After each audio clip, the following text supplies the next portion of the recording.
back from teaching grade 10 phys ed, which is, I love the best. So yeah, I'm a little bit teacher, a little bit consultant. I do lots of writing and facilitation across the country with High Five and Active for Life, and some cool projects with Canadian Women in Sport. Sweet. And I work at the City of Calgary in recreation currently. Just got back from mat leave, and I'm loving being back. So really have been with recreation for about 10 years, I'd say, with Calgary.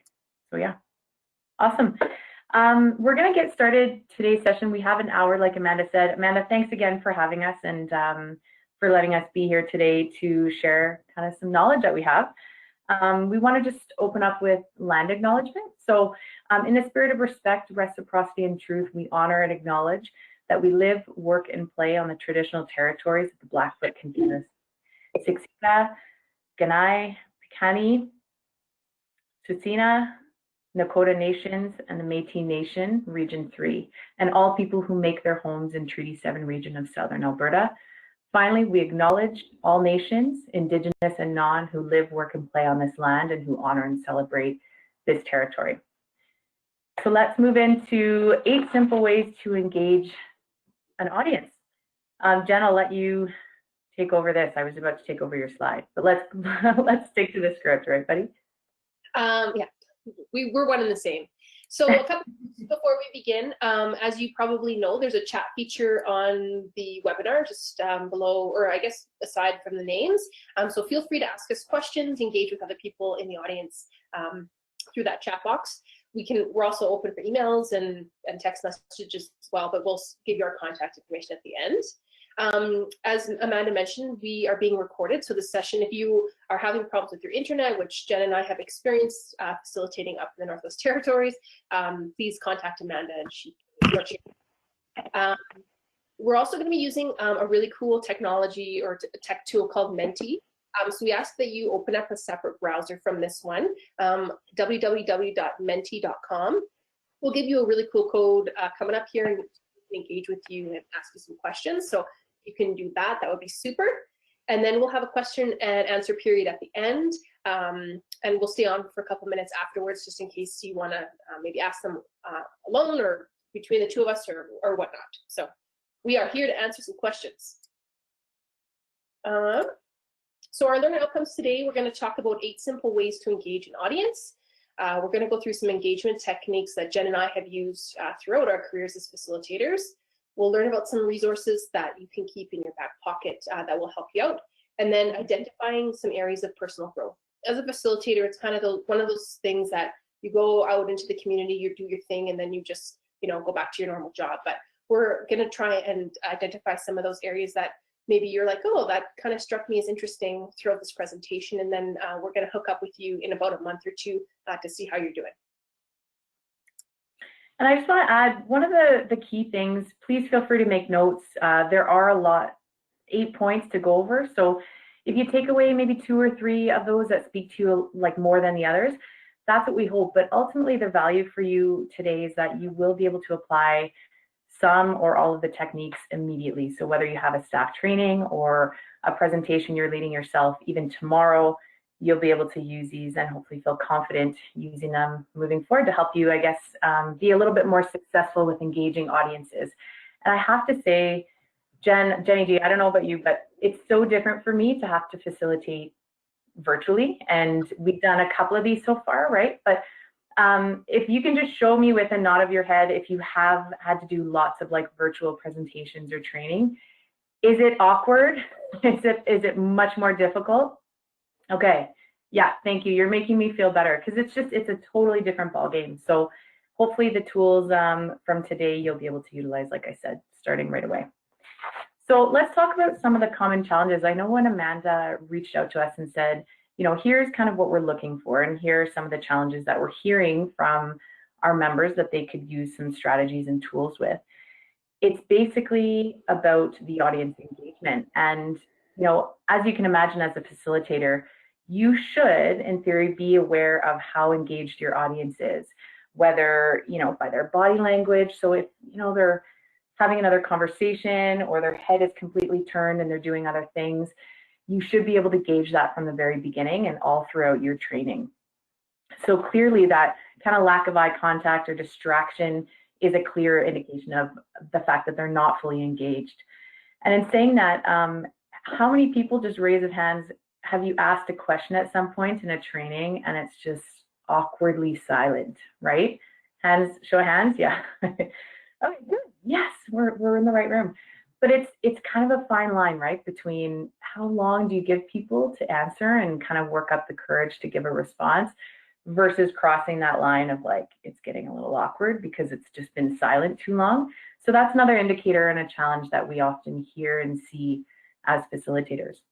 One of the other things is that we rely a little too heavily on notes. And so some people are a little bit more confident at times, depending on the content and how often you've presented that content, excuse me. But with notes, it's got to be used. They've got to be used effectively. And so oftentimes we have seen, you know, presenters like this, and you can barely see their face, or there's no character, there's no personality when you're delivering it.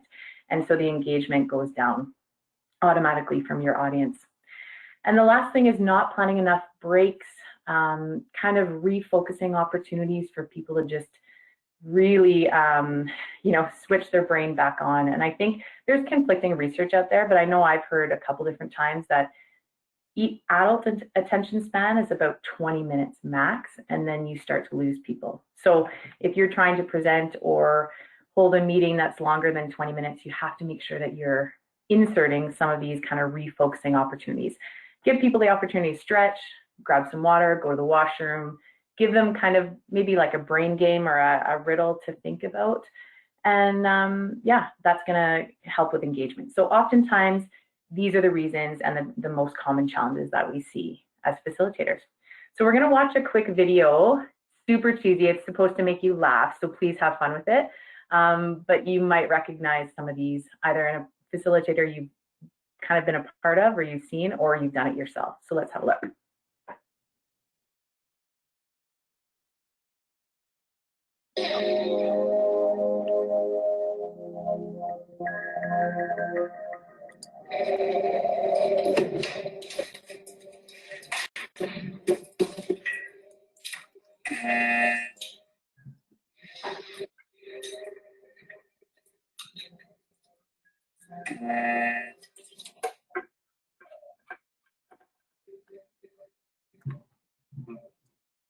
Marketing is activity set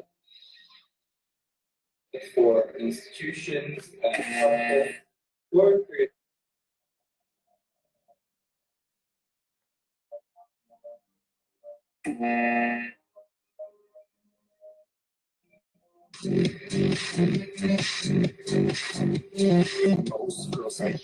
You coming back? I'm having a presentation.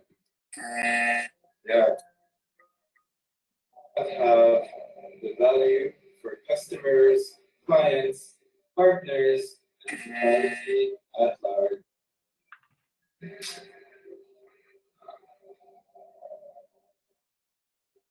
Value for customers. Renting does not mean you ask for a commission. To Lex.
Awesome. I don't think that guy won any awards for that acting, but you know, it just kind of pokes fun at the main challenges that we see and some of the key facts. So we're going to talk about today, like, the 8 simple ways to engage the audience.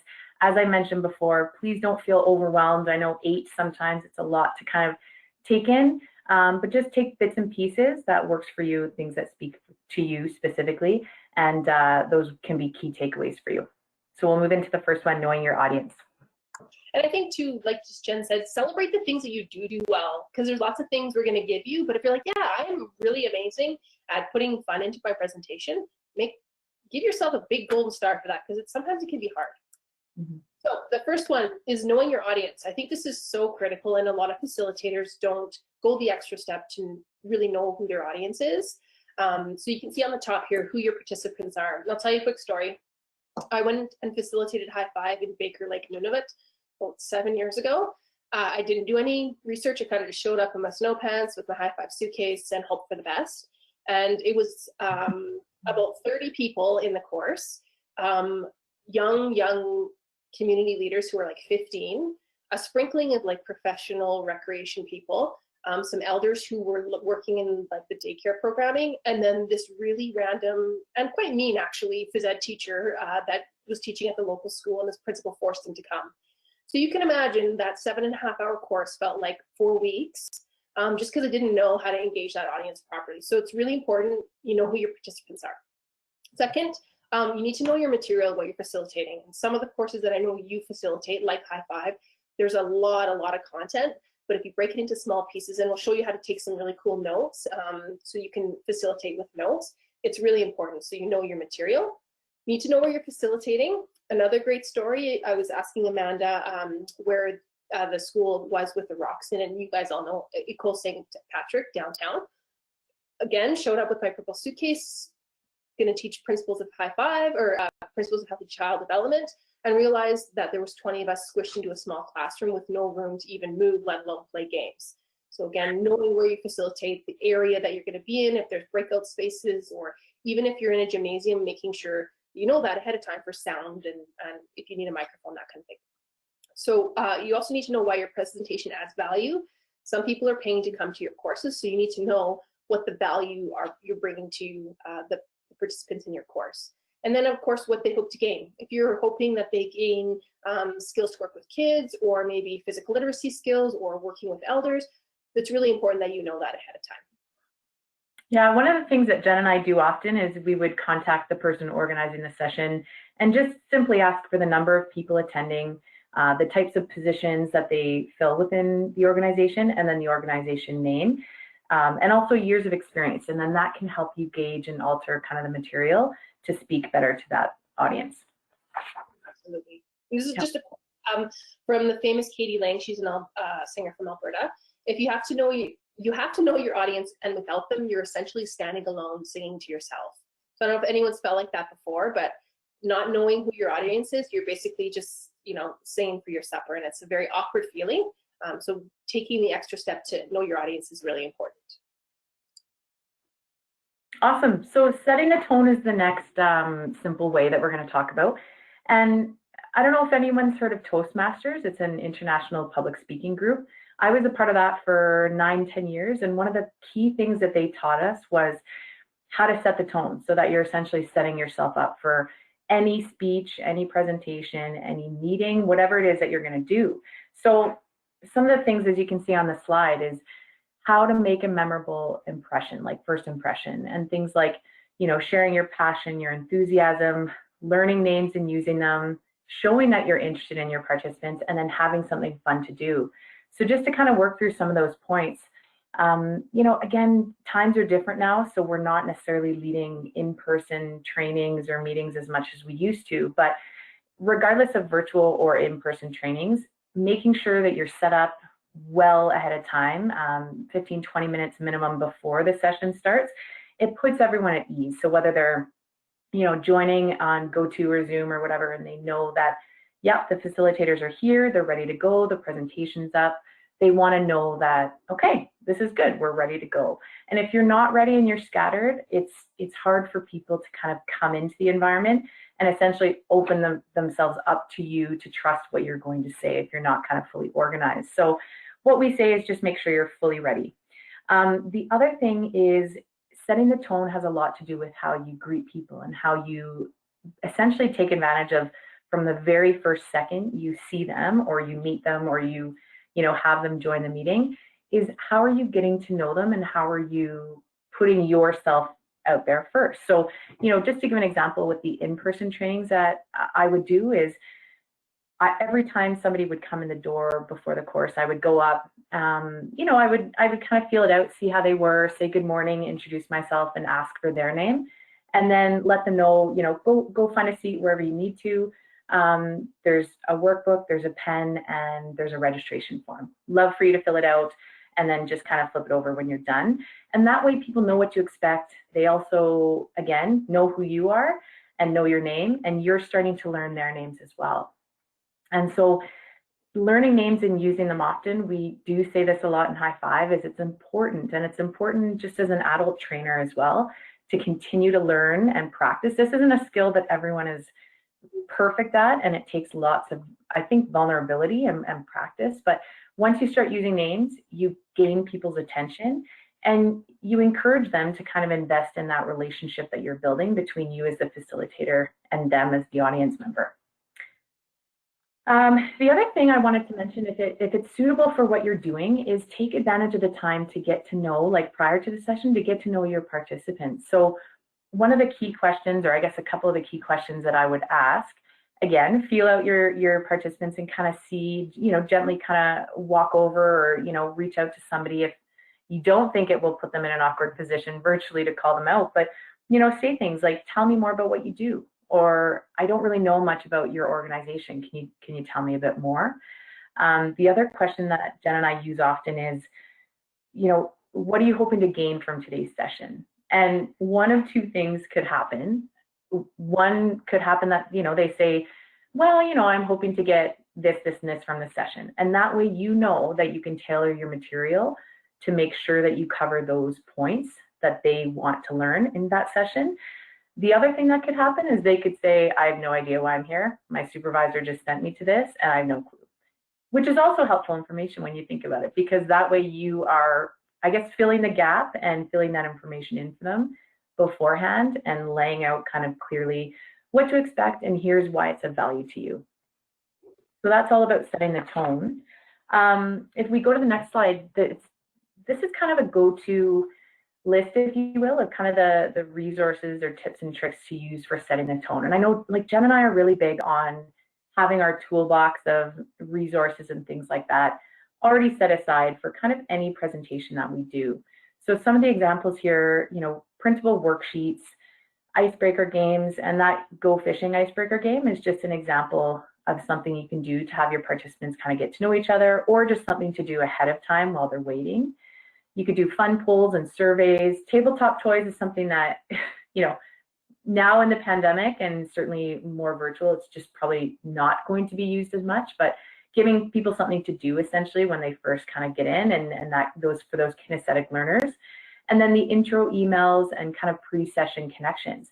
And so you don't have to have all of these, but just again, some examples to maybe spark some interest in yourself and things that you could kind of collect to use prior to a session. And I know, like, not all of you may have seen the email, but Jen and I sent out an email before the session, Amanda sent it out on our behalf, but it laid out kind of what to expect. And it also kind of, I'm hoping that it conveyed our enthusiasm for wanting to meet you and do the session and everything else. And also that we were really supportive of your engagement and your interaction. So it's kind of, I don't know if people do this already, but initially when I started doing it, it felt awkward because it felt like I was breaking a rule or something. Like, who am I to contact the group ahead of time?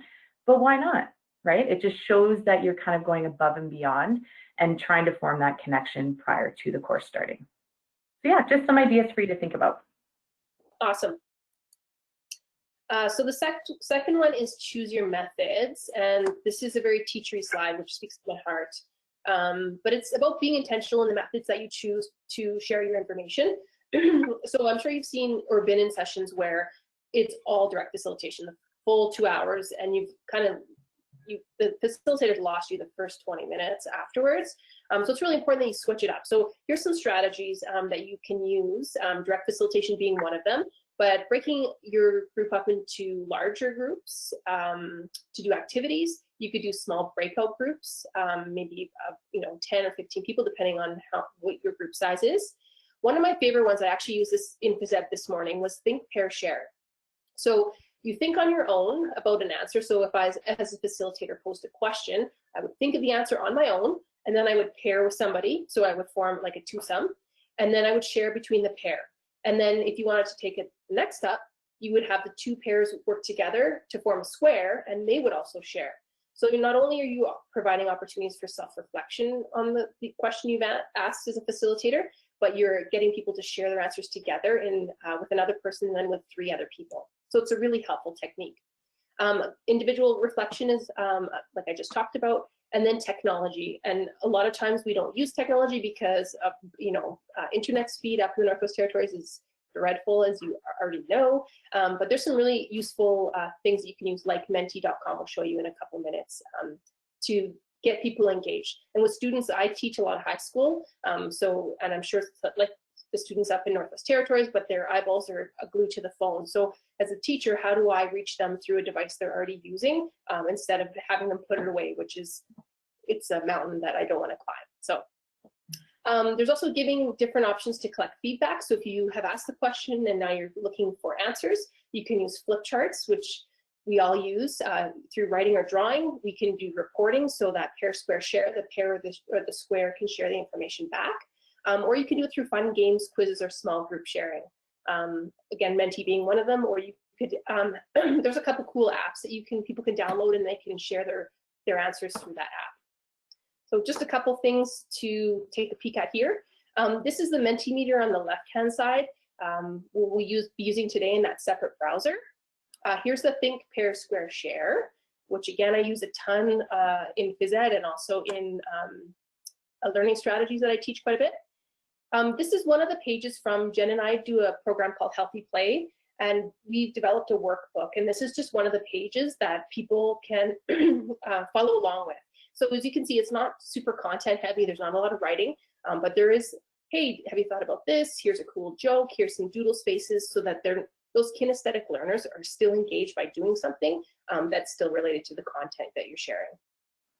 And then this one I love. It's creating cool flip charts. And maybe a raise of hands, who struggles with the flip charts, making them interesting? Yes, you are not alone.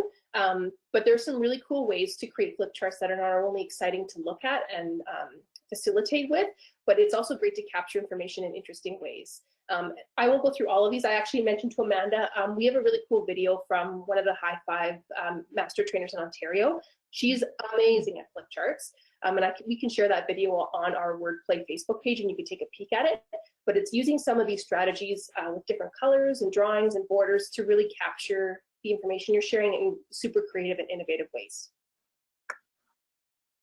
Awesome. And we just want to say tons of adults. I know the workbook looks really playful and it's intentional to be that way, but we find like adults in training up to like 80 years of age, like they are the biggest doodlers, and giving them kind of that freedom and that permission space to say, we want you. If you're the kind of person that needs to be doing something while you're training, go for it. Like it's a supportive environment and we're all about that. So we seem to with that. Okay, know your stuff. Review the material ahead of time. Okay, yes, that seems obvious for sure, but I think what you want to get to, and this is also something I learned in Toastmasters, is you want to get to the point with any material that you're teaching or presenting, you want to get to the point where you can conversationally tell someone, like an elevator speech, right? What's it about? And you should be able to, like that, calmly, confidently be able to explain what it is. If you can't do that, that's probably a sign that you need to practice more, you need to review the content, but think of it as when you want to engage and use, your strong presentation skills in the most effective way, you have to speak conversationally to people. And so pretend you're talking to your friend, like your best friend, your partner, whatever it is, that's how you should be kind of conversing, right?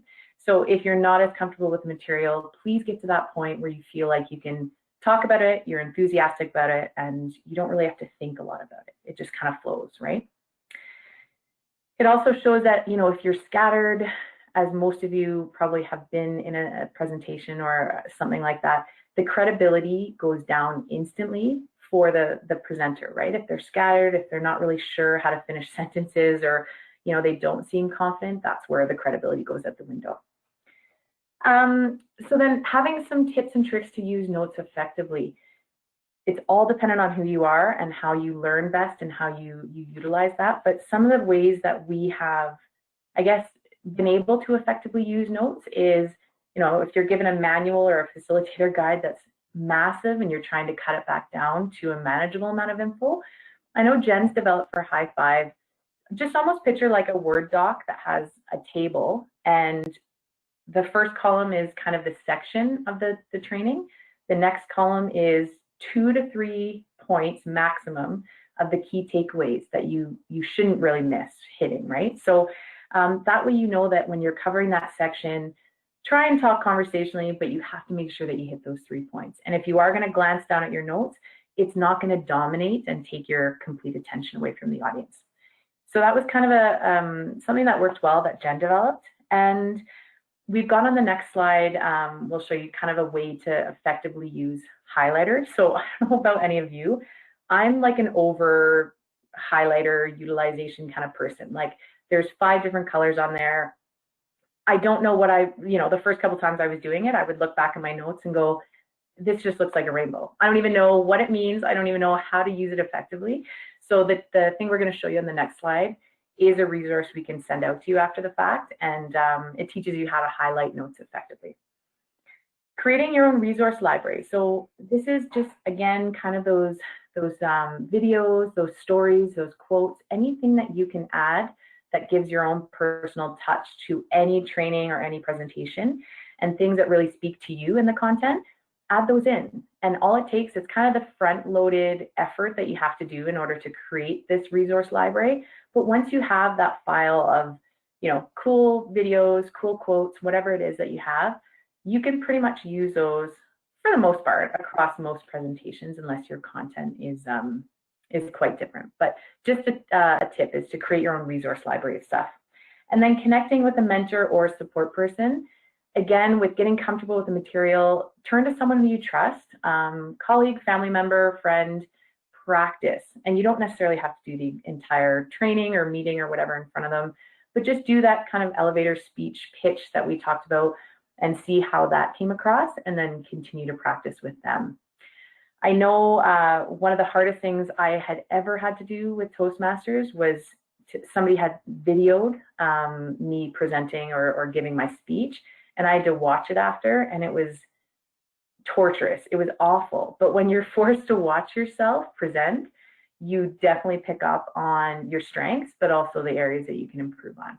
So just a suggestion, if you're brave, if you want to go for it, try videoing yourself depending on what you're doing, and look back, and it's pretty good learning. Just one quick second, we had a question from Colleen. What is an elevator speech? So an elevator speech is one of those, if you're stuck in an elevator and someone turns to you and says, oh, what do?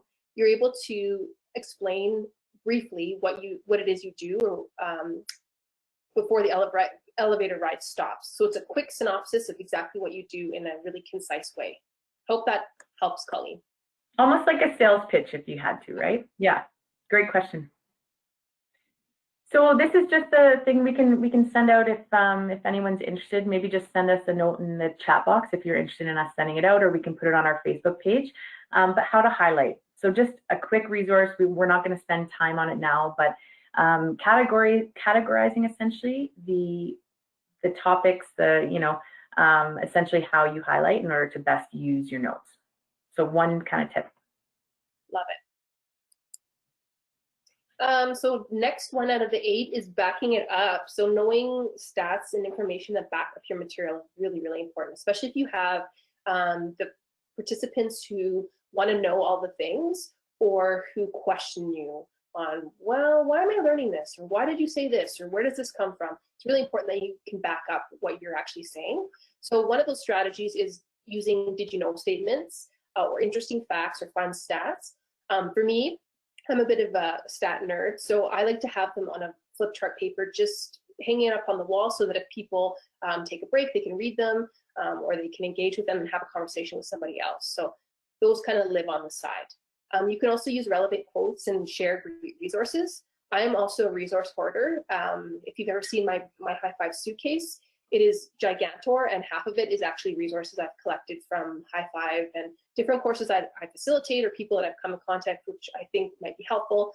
Everything from kids' storybooks to Twister games, building physical literacy skills. So I literally put those out on a table wherever I'm facilitating, whether it's High Five or NCCP or Healthy Play even, just so people can peruse through them, because you never know what's going to spark a question or some interest in some of those resources.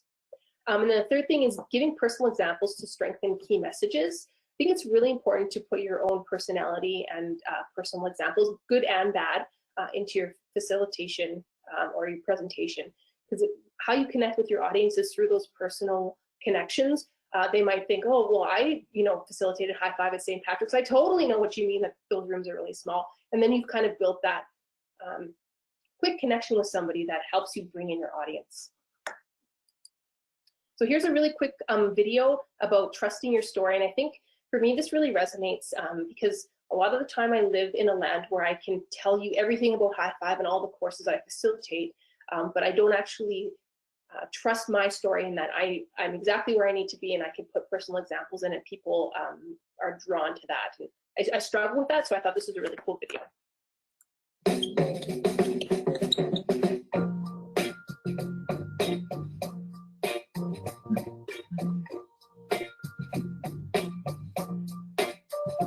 I think individuals start off, rightfully so, I think imitating what they see and imitating,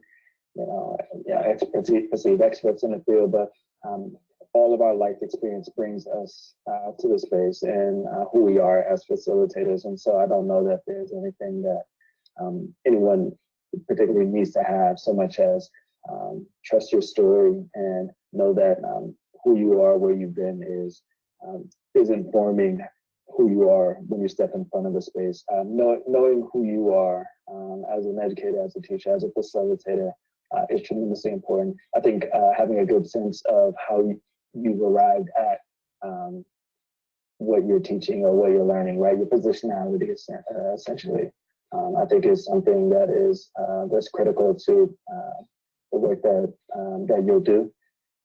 And so I think spending time doing the tough personal work is what I would encourage individuals to do, and then to how we always sort of connecting our truth in powerful ways, I think is what we end up seeing as the facilitator educator, right?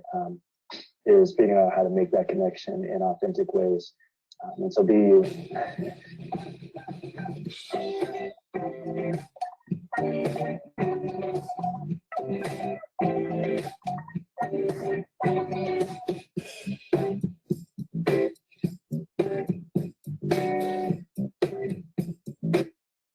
So I'll just stop it there. I think he said a really key thing is that, and maybe you've also felt like this, but the best presenters are the ones who are the most authentic, who aren't afraid to screw up or connect with their audience. Those are the people who are really, the audience is just drawn into every word they say. And ultimately, that's what you want to end up as a facilitator. Some days will be greater or better than others, but ultimately we're trying to make that authentic connection with our audiences, because that's really the critical factor in facilitation. And I just want to add to that, give yourself some time and grace to really work on this skill of adding in your own personal examples and stories. It does take time, but once you get more comfortable and confident with it, you'll notice the engagement soars, I would say, or increases, I would say, significantly. So go for it. Sprinkling in some fun. This is really key for Jen and I. We're big advocates of this. Children, adults, everyone, the more fun they're having, the more engaged they are. It's a simple equation.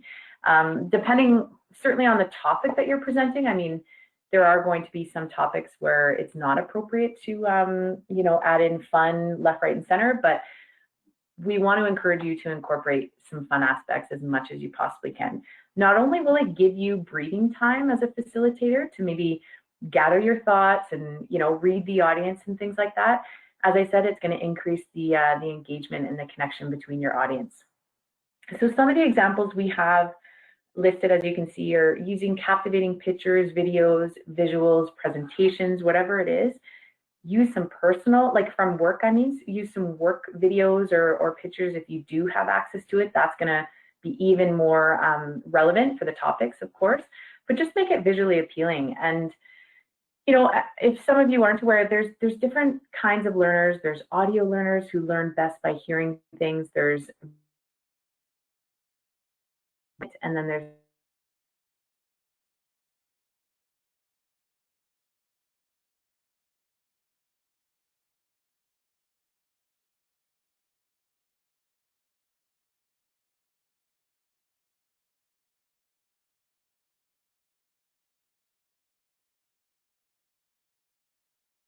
in our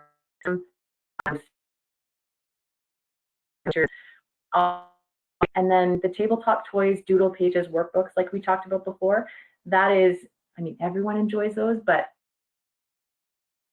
geared folks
Oh, someone put food. There is some good treats and snacks in sport and recreation.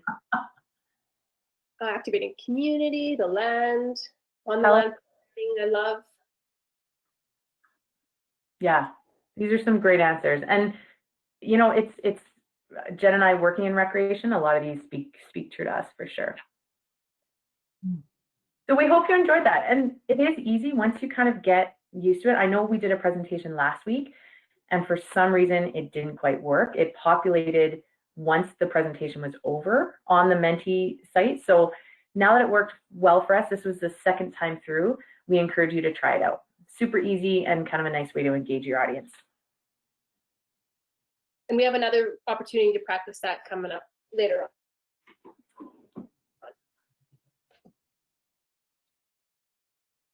Okay, the next one, go above and beyond. For us, Jen and I, we have the same style in going above and beyond, essentially, and some of these things really speak to us. So first of all, is sending a pre-session email, letter, communication. So as Jen had mentioned earlier, we sent an email through Amanda just to tell you the details about the training, but also to ask you what animal best represented your personality. And we got actually quite a few answers, which is awesome. We had a squirrel, we had a caterpillar, we had a raven, I believe, we had a bear. So some really interesting answers. And then for us, we could respond back and get some more information or just connect with our audience. So just taking an extra, 10 minutes to type up an email or send a letter ahead of time will not only set the tone, but it will make sure that your audience knows that they're part of the experience. Do a mid-presentation check-in. Really important to see where your audience is at, and if they need a break or maybe they need a game, depending on the training that you're doing. Responding to out-of-scope topics. So sometimes you'll find facilitators will almost shut down the out-of-scope questions.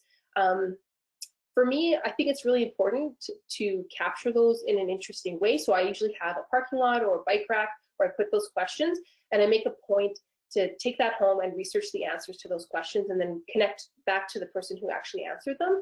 I think it's a way of really bringing back the information in an innovative way and also creating those authentic connections with your audience. Committing to resource sharing. If you don't know me, I love me a social media Facebook group. We'll share some of those with you at the end, including High Five.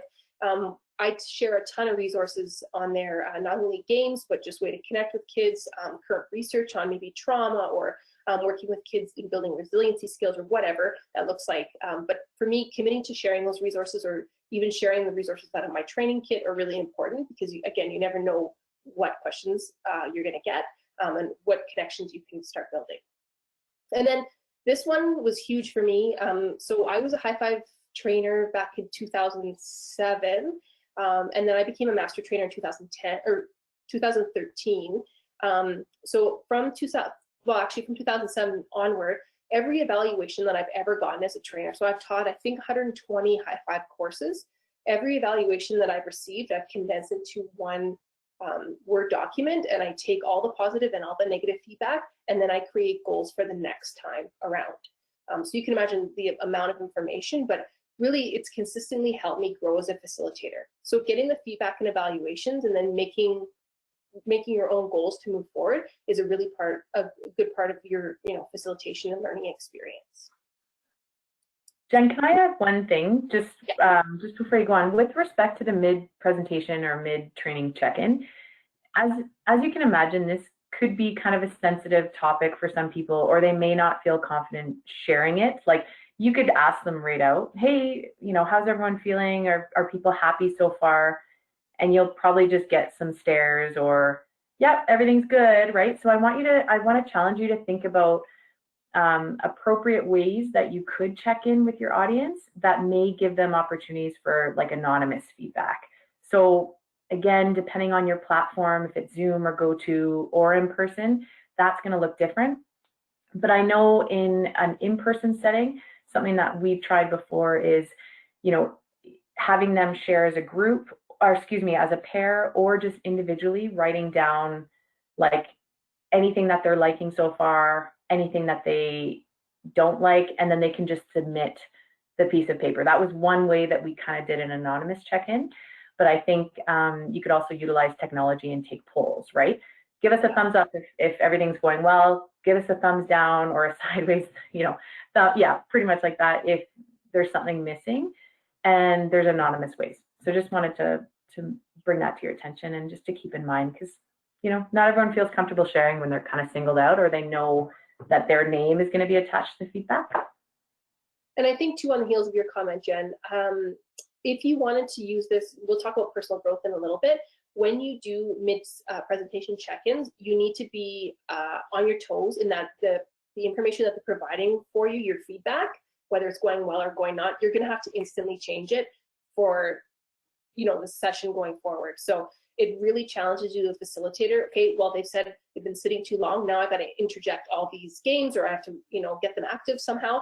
So having not only resources that you can pull out of your back pocket, but also being able to change on the fly. And that is a really great goal if you're looking for something kind of interesting to take on in your next session, is being able to switch on the fly. It's super hard, but it is a really important skill.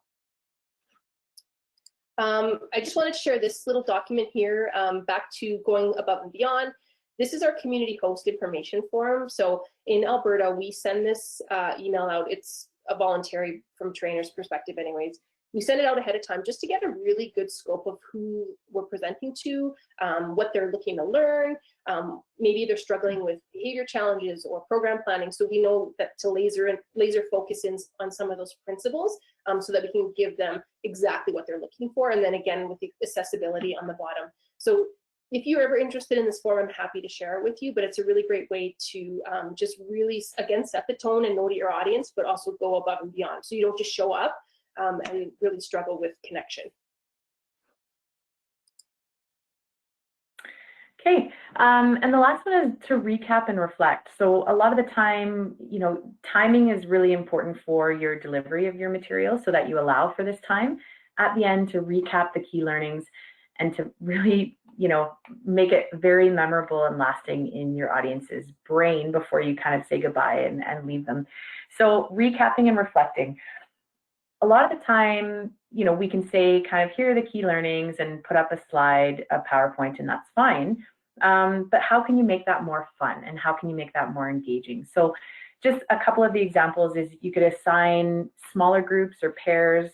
They could take a section of the training and then report back to you on one or two of the key learnings that they, takeaways that they gathered, and then they present it to the group.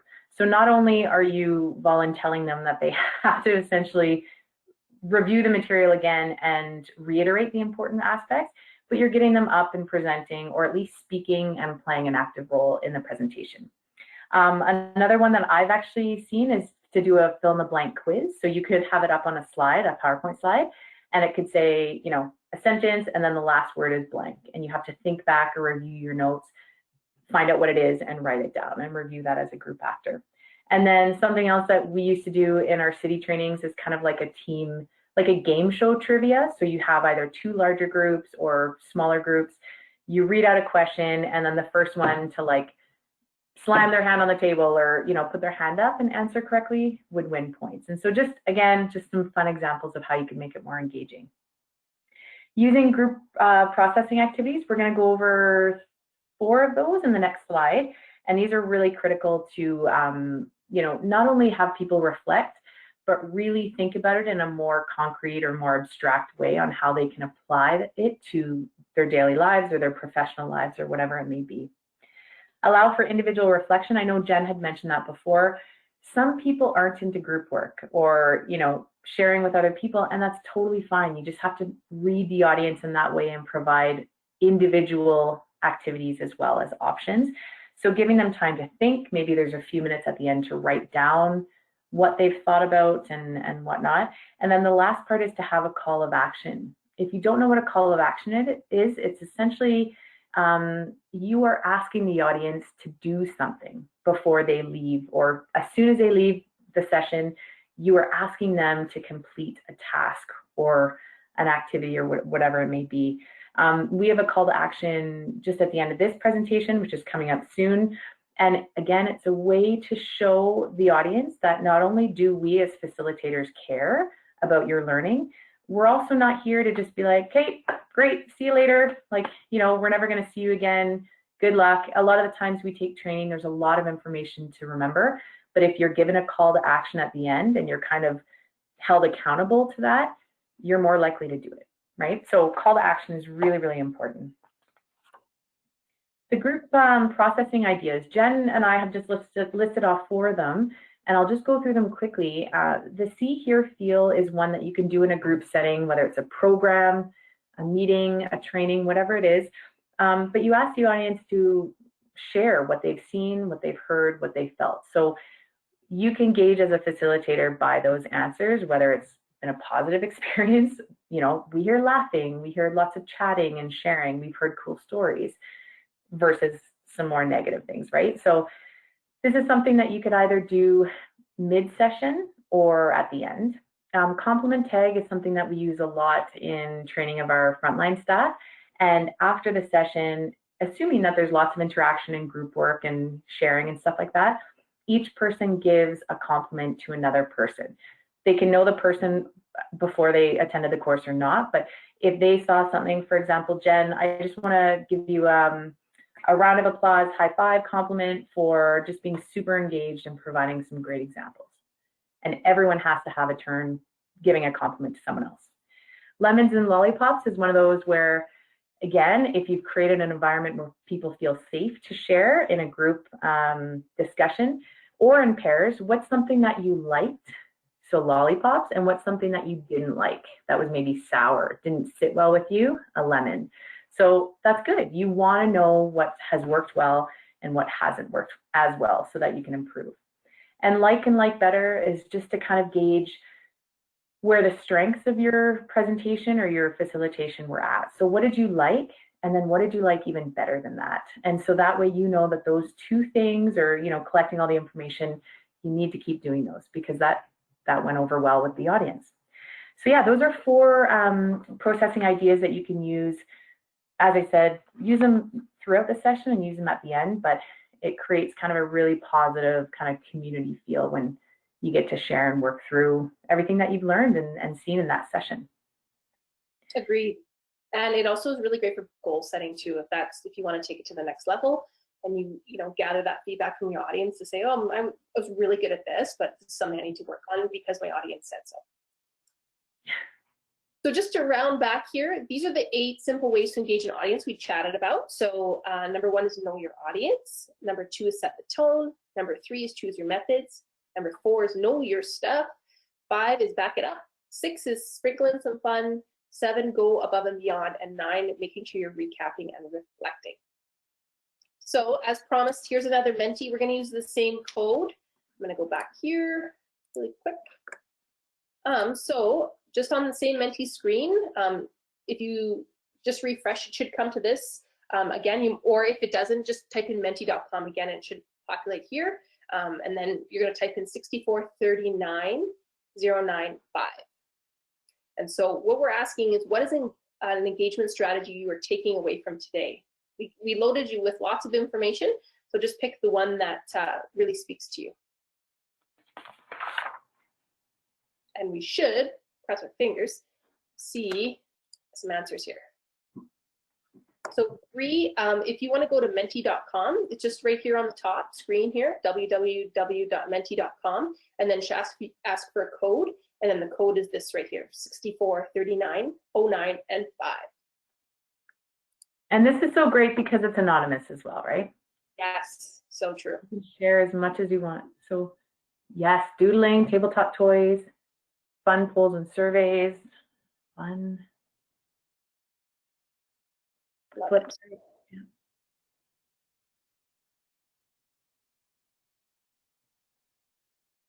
Right? Yeah. Knowing the tone, giving compliments, knowing your stuff, researching. I love research. And if you're looking for high 5 stuff, between Jen and I, we have loads. So just reach out and let us know. Speaking conversationally, I love that too. And Jen mentioned just being able to talk like you're talking to your friend, because those are the best facilitators who do that. Videos, interactive activities, fun polls and surveys. I missed that at the top there. Anonymous polls for feedback, sprinkling in some fun. Really, really important. I think that might be it.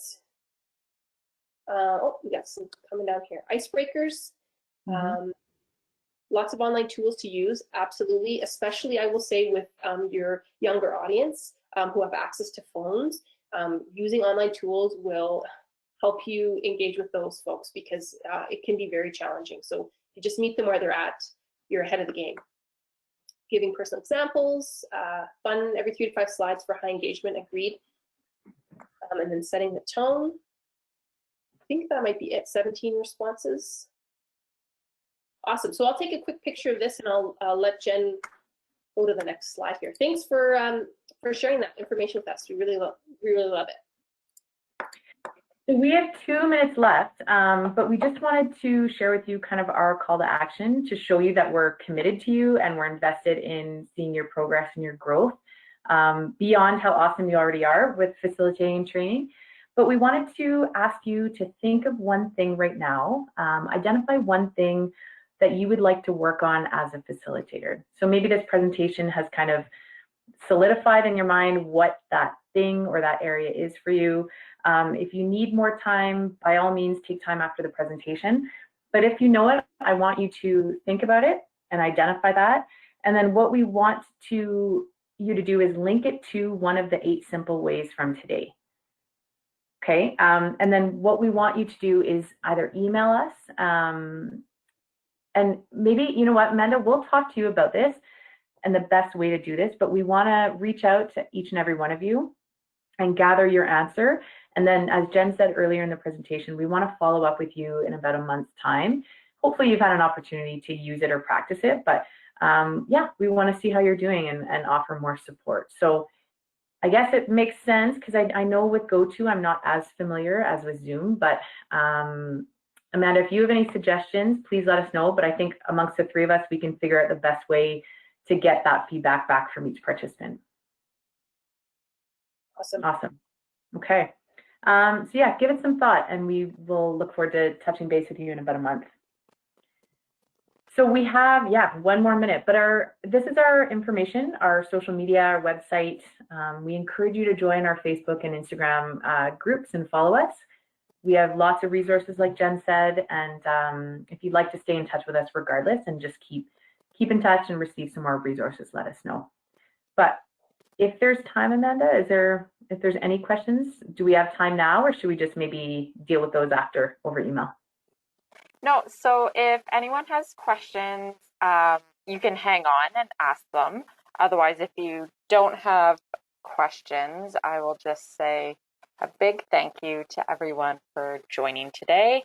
I am hoping that nobody else had internet issues except for the 4 of us that were in this building and got kicked off for a little bit. So we will be going back to rewatch the YouTube replay. Just a heads up so people know, in November, we will be doing 2 different things. One will be a volunteer webinar, so that information will be coming out soon. The other will be the Bright Spot webinar. So if you still have a Bright Spot to submit, please do. They're due by Friday. Otherwise, huge thanks to Jen and Jen for today. It sounds like everybody got some wonderful tips and tricks. But yeah, I'll open the floor now if anybody has questions for Jen and Jen. You can unmute yourself or you can type it in the chat box. Thanks, Amanda.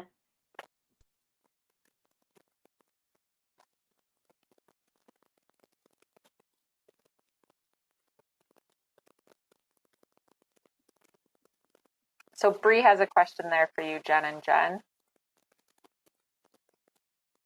That is a great question. So the question is, do you guys do longer workshops online for training in this area? No, we don't actually. We don't. This is the first one, and just because Amanda had approached us and asked us to put together a facilitation webinar. That being said, if there's interest, we're more than happy to, potentially put something together for a greater audience, or if you want to connect with us, Bree, we're happy to share some of our trials and tribulations of being facilitators. Yeah. Jen? Yeah, no, and I was nodding as soon as I heard the question because I think we're starting to hear that this is a topic that a lot of people are looking for more information on, and I think especially as it moves, more virtually and stuff like that. So we are open and we are excited about the opportunity for sure. So Bree, if you can maybe reach out to us or somehow we'll get your email, we can talk further about just even potential and opportunities. Yeah. Excellent. Colleen, I saw you were unmuted. Did you have a question? I have two. Yeah, go for it. First one was just about emailing. I think it was like what we would like more help with or support with. I don't know if there's going to be like a prompt, so I don't need to remember that.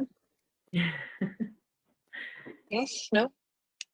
We can, and so by prompt, you mean, do you want us to send an email out? Would that help? And then you can just reply back to Amanda? I just want to know one way or the other. What do you think, Amanda? Is that some way we can do it? Yeah, I can send out an email to everybody that was in attendance, and then the bounce back reply always goes to Jen Gore. Yeah, that's totally fine by me. We can do it that way. And my second question was that I am going to be doing online training for for content that I've never delivered in person. So it'll be my first time delivering the content, first time doing it online. And I think I'll be okay, but I'm really nervous. Do you ever, or have you ever rehearsed your content? Like, how do you feel more confident to do those types of things for the very first time? Awesome question. To answer your question directly, with any presentation, I'll speak personally, I run through, like especially with these virtual ones we've been doing lately, I have the presentation up, I have my brief notes in front of me, kind of down here, and then I just pretend that I'm talking to people and I do a complete run through of every slide. Also keeping in mind kind of your timing as well. So maybe set a timer on your phone, make sure you're staying true to kind of the timing of it, but absolutely the practice. I mean, it feels kind of weird when you're just kind of speaking. Other times, you know, depending on, you can just kind of, you don't have to necessarily be at your computer, but you can just be somewhere else, walking around your house, whatever it may be, and just kind of practice speaking it. But those would be my two suggestions, is absolutely practice. Yeah. And I will just add to, for me, my brain is very linear, and Jen mentioned them, but I create charts of just key messages.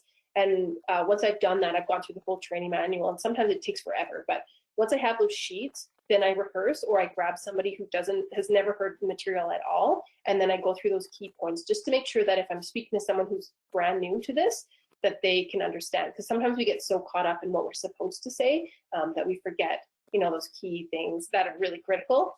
So I would suggest that too. And if you want, and I can want to do a little quick zippity do through your information, you know, like a 15-minute Zoom call, I'm more than happy to listen. Jen actually has a full-time job, so you know, we could figure that out together. But if you want to do that, we could also lend a hand that way too. And I just want to add one more thing. Sorry, Colleen, I have to add this if we have time, Amanda. Sorry. Yep. This has happened before, and other people have done it too, where you are presenting brand new material. Two things to keep in mind. Let the audience know that this is your first time presenting. There is nothing wrong with being vulnerable and telling them that. You can still get that message across that, hey, this is my first time trying this content out virtually. You know, bear with me, I'm open for feedback. You don't have to get into like a lot of story behind it, but just let them know, right? And that you're open for learning and feedback. The second thing is, even though you're not as experienced delivering this particular content in this way, tell them in the opening part of the presentation why it's important to you and why you see value in it, because then you're automatically forming that connection by telling a personal story. So even though you're new at presenting it, this is why it's important, and this is why I'm excited about it, kind of thing. Love it. Thank you so much. And to Bree also for her note in the chat. We'll see. Thanks, Colleen. Cam, you're unmuted. You got a question? Yeah, I was just going to make a comment that I like the back it up part, which I think is in essence what where I will struggle in some of the things I may present, because it's interesting to try and back it up by experience and not necessarily training. Like if you just know how to do some things, it's hard to back it up. You know what I mean? I just know it. I just know how to do this. I know how it works for me. What do you suggest in that case? It seems to me what you just said to Colleen is the same thing there at the start. Say I'm not trained in this, but I know about how to do this. Yeah, great observation. Yeah, and I mean, it takes time. I think, you know, you can feed off other people's experiences or knowledge or research and share those stories as well. But ultimately, yeah, you know your story. You can share your personal side, but just be aware that you could get challenged for more, you know, research or facts or stuff like that. So just kind of be prepared as well with more than what you, I guess, your own experience. But sounds like you know what you're doing. And I think I guess you always have a parking lot. lot and come back to it, because a lot of times for me, I always struggle with knowing all the things.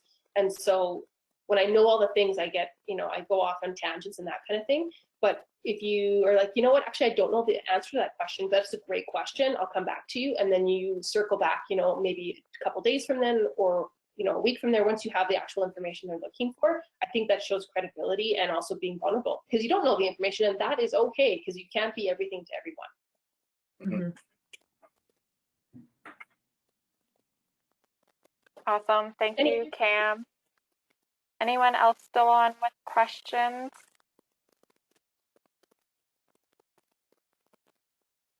No? Okay, so thanks everyone for joining us. This will be on the NWT Rec and Parks Association YouTube page as soon as our internet starts working again.